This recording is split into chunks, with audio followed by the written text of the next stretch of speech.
پھر میرے مولا نے فرمایا یہ جو عالم اور جاہل ہوتے ہیں نا، ان میں ایک فرق، عالم جاہل کو جانتا ہے یہ کیا ہے، جاہل نہیں جانتا عالم کیا ہے، عالم جانتا ہے یہ جاہل کیا ہے۔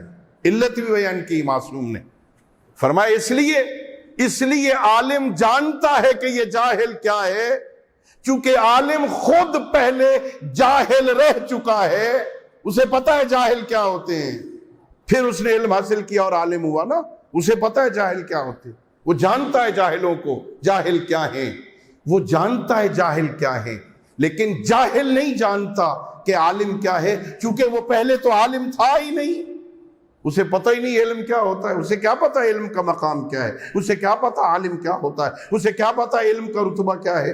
جاہل کو نہیں پتا چونکہ وہ پہلے عالم نہیں تھا، عالم کو پتا یہ جاہل کیا ہوتے ہیں چونکہ وہ خود پہلے جاہل رہ چکا ہے۔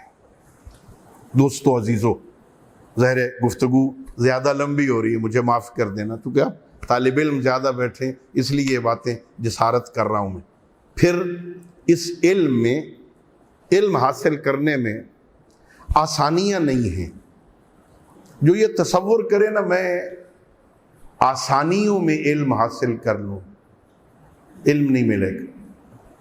اور حقیقت یہ ہے جتنی آسائشیں بڑھتی جا رہی ہیں اتنا علم کم ہوتا جا رہا ہے۔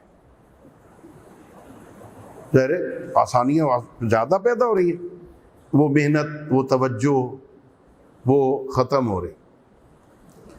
معصوم فرماتے ہیں علم حاصل کرنے کے لیے، فرماتے ہیں معصوم من لم یصبر علی ذل التعلم ساعۃ بقی فی ذل الجہل ابدا، جو علم حاصل کرنے کے لیے ایک لمحہ ذلت برداشت نہیں کرتا، وہ ہمیشہ کی جہالت کی ذلت کو برداشت کرتا ہے۔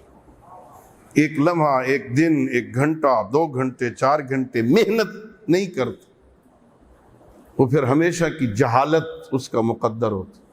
علم محنت کرنے سے حاصل ہوتا، کوشش کرنے سے۔